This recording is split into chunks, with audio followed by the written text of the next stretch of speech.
Hello, friends. Yeah, I talk about the old days, the punk rock days, and it's like, yeah, I was there for some of that. I lived in a place that was sort of far away from where the big stuff was happening, but I was definitely into it from afar. And so I didn't live in London, so I wasn't in that scene. I didn't live in L.A. I didn't live in D.C. or New York, so I didn't experience it firsthand, but I was definitely there in spirit for it. And I remember when a lot of bands were coming out with their records, with their first records, and you would get, this was before the internet, of course, and you would get this sort of word of mouth vibe going about certain bands. Like, I remember hearing about this band called Gang of Four, and somebody in the comments said, "Do Gang of Four."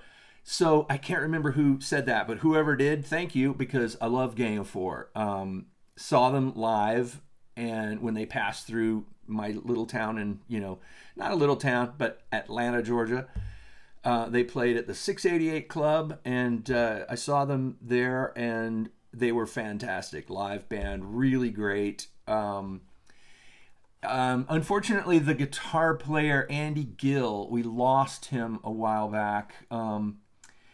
He was a real unique guitar player for what was being categorized as a punk rock band in those days. Usually punk rock guitarists were plugged into the Marshall amp, and they were doing the distortion, heavy distortion, heavy on the air moving frequencies. But he had this kind of ringing, quirky, kind of angsty sound to his guitar playing.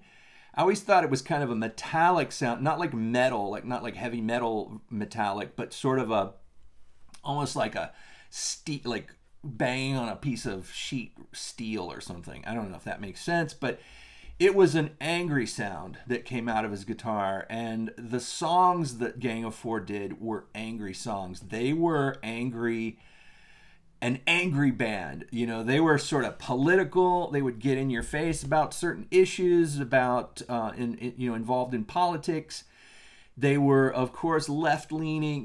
Like all the bands back then were into the issues, and some went political. Some tried to go political, but kind of felt like their hearts weren't in it, and they were just trying to get in on that political bandwagon. But Gang of Four seemed to genuinely be that. They lived they walked the walk, and is that right? Yeah, and they were the people that they were on stage, and they were the people who wrote the songs that they wrote. Their first album was a mind blower because it didn't sound like any other punk rock, and it's called Entertainment. It is a classic album of all time. It's one of the best albums from that period. This album is something. At the time when it came out, it was kind of a shocker because of how different it sounded. It didn't have those tones that you're used to from your punk rock. It was a bit angular. I mean, in some ways, it was. They use that word angular or quirky, that's, I guess, a great term for it, angular, because things turn. There's nothing smooth about it. It's not a smooth, easygoing album. It's got harsh turns to it. If that makes sense. It's kind of a visual way of looking at what this album sounds like. But there's also interplay between the instruments that reminds me in some ways of the band Television. In some ways. As far as how the guitar sounds and how it works with the bass and the drums, and how it's not like laid back music to sort of groove along to. This is music to sort of, I remember the people in the club when I saw them, people were slam dancing and jumping around, and it was getting everybody riled up. People were going into the air, being thrown around in the audience. And it was all this energy coming off the stage. Andy Gill looked like he's mad at you when he's playing, you know, like he's mad at us for coming to see them.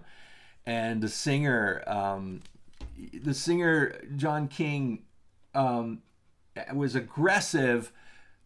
There's a term that I used to play in a band, and one term somebody said about us that I always liked. It said we were aggressive but not stupid, and I thought that's perfect. Yeah, I'll take that. And I felt that way about Gang of Four. Aggressive but not stupid. They weren't just throwing this noise out there for you. It was very, very planned. It was very organized. It was very disciplined, and that was a part of their vibe and their look, was this kind of discipline approach to it. They were saying things they wanted you to know. They wanted you to understand their politics and their views, their feelings about things that were going on. Their second album is called Solid Gold, another classic album.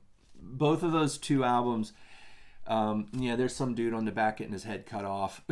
It's not a happy album. But both of those albums, Solid Gold and Entertainment, the first two Gang of Four albums, I think you can't beat these. These are I'm going to make my thumbnail picture. This is going to be my thumbnail. How about that? I have to do one of those crazy thumbnail faces. But their first two albums are classics. They're classics in the punk rock genre, I guess. Although I think punk, I always didn't like that word because it made it sound like a jerk or something, or someone who was kind of dumb, you know. I don't know, punk. It was sort of angsty rock, you know, rock and roll that was in your face. It wasn't there to soothe you or to make you feel comfortable or laid back and groovy and going into the zone. This is music that is the forefront of your attention. You cannot ignore this. You will not ignore it. They were angry about things. They were angry about the way people were being treated, certain aspects of the politics at the time, you know, early 80s, late 70s. But then again, after all that stuff I've just said, they have some of the greatest pop type songs. Really good hooks, great chord changes, incredible melodies to the music. In other words, it's not the kind of music that you listen to one time and you're like, yeah, this rocks, and then you don't listen to it again because you don't have the songs, you know, cycling through your head. But Gang of Four, the songs are catchy. I'm sorry, Gang of Four, if that's not what you were going for, but yes, they are catchy songs. They have a good pop sensibility. There is great choruses, great verses, great choruses, great lyrics, and the vocals are not the soothing vocals. They don't have, you know, background vocals and you know, soothing tones and melodies. This is sort of angsty, in your face kind of stuff, but there's still melody there. There's still something to catch your ear and to you know, earworms, as it were. And that's what I love about them. I still listen to them. I still go back to Gang of Four.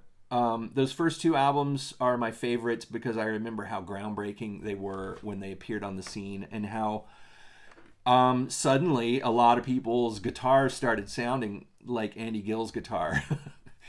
And there was a lot of you know, that sort of metronomic drum beat that wasn't flashy. It was just a drum beat to get you in there and get you into the words of the song and to make you listen.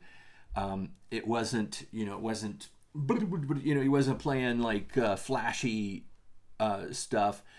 And Andy Gill wasn't a shredder. He wasn't trying to impress you with his prowess. He was playing guitar chords that were slashed and urgent, and they complemented the urgency of the lyrics and the vibe of their whole thing, the whole Gang of Four thing. But like I said, these songs will get in your head, and you want to hear them again. And I still listen to them. And the albums that they did after these first two albums are great. I have all those too somewhere, and they're good. I mean, they were always good, always writing good songs, good solid songs that would pull you in melodically. And the structure of the song isn't so outrageous that you can't find it. You can't find something to hold on to. These songs are great. That you definitely can hold on to these songs. You find something in there, and then you get it. I don't know if that makes sense to everybody, but maybe you know what I'm talking about. Some songs, some bands are detached from their listeners in a way, to me, that just is unpleasant. You hear it and it gives you kind of an unpleasant feeling. Gang of Four treads that line. There is a slight edge of unpleasantness, but it works within the context of the music and what they're about. But overall, I think are enjoyable songs, beautiful, melodies. Maybe not, the word beautiful is not a way to put it, but really great, haunting hooks and melodies that will stick with you, and songs that will stick with you, and songs that when it comes on, you're like, I love this song, which is the best thing I can say about a band. I love that song. And I can say that about quite a few Gang of Four songs, and love them. I'm very happy that somebody put that in the comments, and I hope whoever made that comment will forgive me for not remembering their name, or maybe I just shouldn't mention names in here. I don't know. People might not want their names mentioned. But whoever made that comment, thank you. Love Gang of Four. Big fan. Saw them live. I think I saw them live maybe twice or three times, something like that.